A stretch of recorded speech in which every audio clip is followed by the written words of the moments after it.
श्री विष्णू पुराण कथासार अध्याय 14 पृथूचा वंशविस्तार। पराशरांचे कथन पुढे चालू झाले।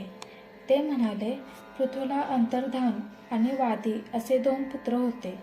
अंतर्धानाला प्राचीन, बर्ही, शुक्र, गय, कृष्ण, रुच आणि अजिन असे 6 पुत्र झाले. त्यांपैकी जो प्राचीन बर्ही होता त्याने यज्ञ करून प्रजा वाढवली. पुढे त्याने समुद्रकन्या सुवर्णा हिच्याशी विवाह केला.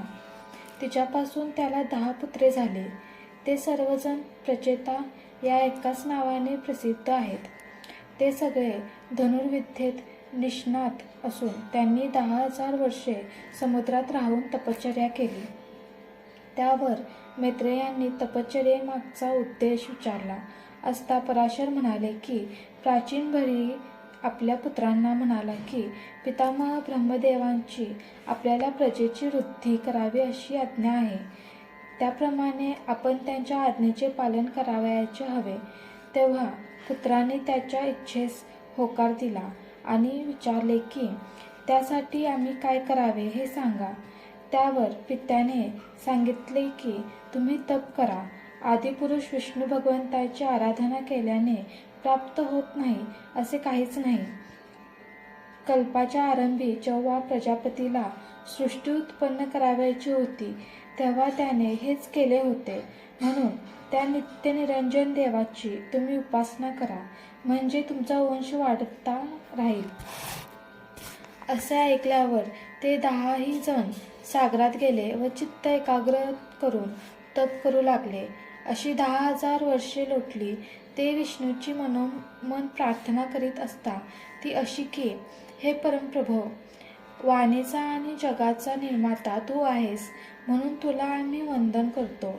तू आद्य व ज्योतिरूप, अनुपम, सर्वाधार, अनादी व अनंत आहेस. तुला रंग अथवा रूप नसून दिवस व रात्र हेच तुझे रूप आहे. अशा कालस्वरूपा तुला आम्ही नमन करतो. सर्व जीवांचे जीवन तूच आहेस. तेजोमय सृष्टीला प्रकाश देणारा सूर्य तू आहेस. तू पंचभूतांतील तत्व असून विश्व धारण करतोस. तू पृथ्वी होऊन सर्वांना आधार देतोस. जो विश्वाचे बीजही आहे व योनीही आहे, अशा जलरूपी तुला वंदन असो. देव व पितर यांच्याद्वारे अन्न घेणाऱ्या अग्निरूप तुला नमन असो. सर्व चराचराला चालविणाऱ्या वायुरूपी देवा तुला आमचे नमन. देवा, तूच आकाश होऊन सर्वांना पोटात घेतोस. इंद्रियांच्या द्वारे विषय तूच भोगतोस. ज्ञानेच मूळ, अंतःकरण, प्रकृती, आत्मा हे सर्व काही तूच आहेस. विशुद्ध ब्रह्मस्वरूपा तुला आमचे नमन असो.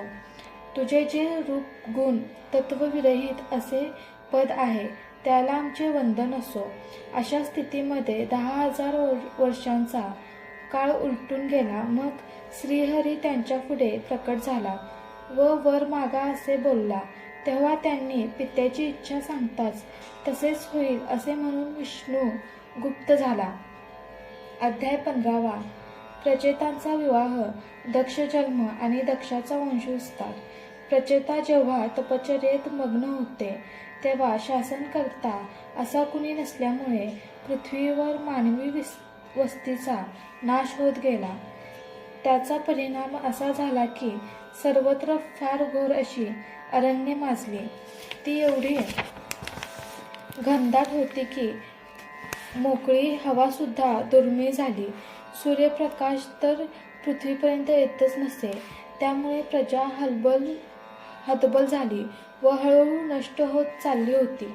तपश्चर्या संपवून परतलेले प्रचेतागणांनी जेव्हा ती अवस्था पाहिली तेव्हा त्यांचा संताप अनावर झाला. त्यांनी मुखावाटे वायू सोडून ती वृक्षराजी उपटली आणि सुकविली. तसेच अग्नी उत्पन्न करून सर्व वृक्ष भस्मसात केले. पृथ्वी मोजक्याच वनस्पती शिल्लक राहिल्या.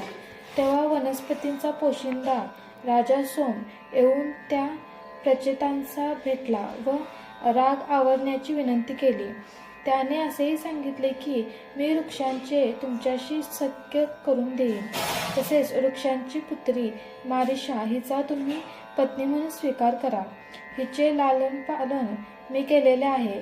त्यामुळे तुमच्या व माझ्या तेजाचा संयोग होऊन पुढे दक्ष नावाचा प्रजापती जन्माला येईल आणि मानववंशाचा विस्तार होईल.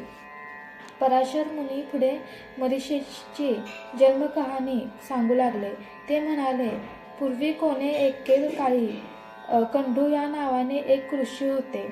त्यांनी गोमती नदीच्या रमणीय परिसरात घोर असे तप केले. तेव्हा इंद्र भायला व त्याने कंडूचा तपोभंग करण्यासाठी प्रमोलाचा नावाची अप्सरा पाठवली. तिने त्यांना मोहात गुंतवले व त्यांच्यासह सुख विलास भोगीत राहिली. असा 100 वर्षाचा काळ गेला. तेव्हा तिने जाण्यासाठी आज्ञा मागितताच मुनींनी तिला आग्रह करून थांबवून घेतले व पुन्हा ती दोघेही सुखविलासात रममाण झाली. असे वारंवार होत गेले. कंडू मुनींना काळ वेळाचा काही भान उरले नाही. एके दिवशी सूर्य मावळतीच्या दिशेने चालला आहे असे पाहून ते बाहेर जाऊ लागले. तेव्हा त्या सुंदरीने कुठे चाललात असे विचारताच ते म्हणाले की संध्याकाळ झाल्यामुळे नदीवरून स्नान संध्या करून येतो, नाहीतर धर्मलोपाचा दोष पदरी येईल. असे ऐकून ती खुदकन हसून म्हणाली की महाराज, आजच नवीन संध्याकाळ झाली का? तुमची संध्याकाळ बऱ्याच वर्षापासून उगवलेली दिसते. त्यावर मुनी बोलले की हे काय सांगतेस? आजच सकाळ तर तू इथे आलीस, मग अशी थट्टा का करत आहेस? ती म्हणाली की मी सकाळच्या वेळी आले हे खरे आहे, पण त्याला शेकडो वर्षांचा काळ लोटला आहे. मुनींनी पुन्हा खोदून विचारले. तेव्हा तिने सांगितले की अचूक सांगावयाचे झाले तर 907 वर्षे 6 महिने व 3 दिवस झाले आहेत. तेव्हा ते ऋषी भानावर आले. असे तिचे वचन ऐकून त्या ऋषींनी स्वतःची निंदा केली व धिक्कार केला. आपले तप नष्ट झाल्याचे त्यांना फार दुःख झाले. स्त्रीच्या मोहात सापडून वासनांच्या आहारी गेल्याचे त्यांना उमगले. मग ते तिला म्हणाले, अगं, तुला तरी संपूर्ण दोष कसा देता येईल? खरोखर मीच दोषी आहे, तरी तू या क्षणीच इथून चालती हो. तू इंद्राच्या सांगण्यावरून माझ्या तपसामर्थ्याचा नाश केला आहेस. तेव्हा ती ऋषींच्या रागाला भिवून बाहेर पडली व वृक्षांवरून उड्डाण करून निघून गेली. तेव्हा ती गरोदर होती व तिचा गर्भ गळून पडला. मग त्या गर्भाला वृक्षांनी आधार दिला, वायूने एकत्रित केला व ती स्वतः माझ्या किरणांनी तिचे पोषण केले. अशी ती मरीषा नावाची कन्या वृक्षदेव तुम्हाला अर्पण करतील. कंडू मुनी तिचा पिता व प्रमोचा ही माता असून माझी व वायुदेवाची ती धर्मकन्या आहे, म्हणून तिचा स्वीकार करा. कंडू मुनी पुरुषोत्तम क्षेत्रात परपार स्तोत्राचा जप करून मुक्तीस गेले.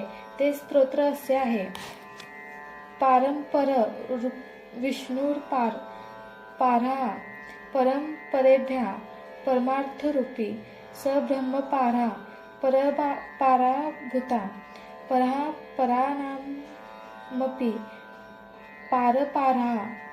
अर्थात सर्व दृष्ट व अदृष्ट सृष्टीच्या शेवटी एकमेव विष्णू आहे. तो तपस्वी लोकांचा प्राप्त होतो असो. आता मरीषेचा पूर्ववृत्तांत ऐका. ही पूर्वी एका जन्मात महाराणी असून निसंतान होती. तिचा पती निधन पावल्यानंतर तिने विष्णूची आराधना अखंड केली. विष्णू प्रसन्न झाला तेव्हा तिने पुढील जन्मात उत्तम पती, सुंदर रूप, अपार वैभव व ब्रह्मदेवाप्रमाणे पुत्र असा वर मागितला.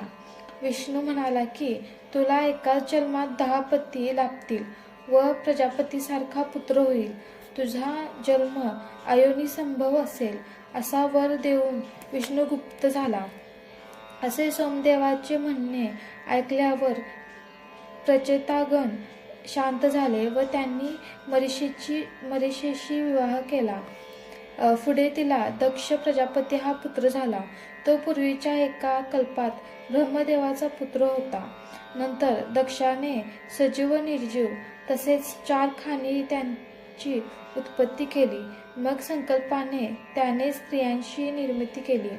त्यांच्यापैकी 10 जणींचा विवाह धर्माशी, 13 जणींचा कश्यपांशी व 27 जणींचा विवाह चंद्राशी करून दिला. पुढे देव, दैत्य, नाग, पशु, पक्षी, गंधर्व, अप्सरा, दानव असे उत्पन्न केले.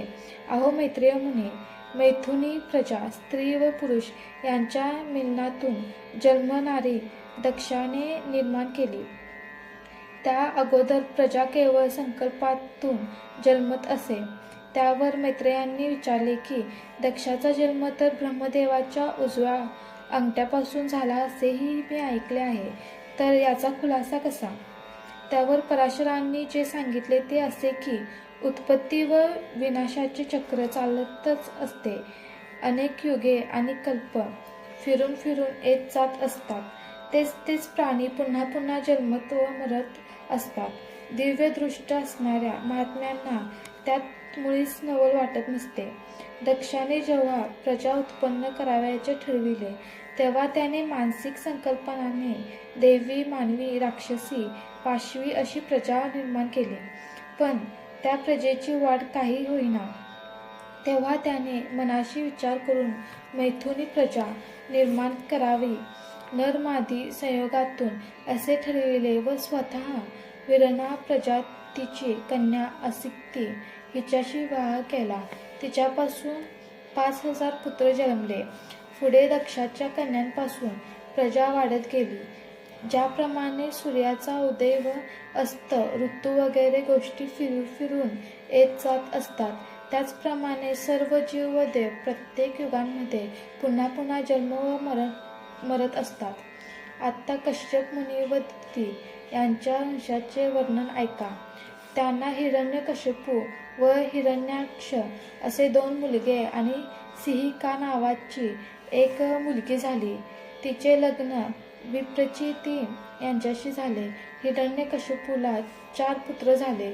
त्यांची नावे अनुल्हाद, प्रल्हाद व संल्हाद अशी होती. यांच्यापैकी प्रल्हाद हा हरिभक्ती निपजला, त्यामुळे पित्याला तो आवडत नसे. त्याने प्रल्हादाला मारून टाकावा याकरिता अनेक अघोरी उपाय केले, परंतु त्याचा काहीही परिणाम झाला नाही. तर उलट प्रल्हादाची हरिभक्ती अधिकाधिक दृढ होत गेली. जय श्रीकृष्ण.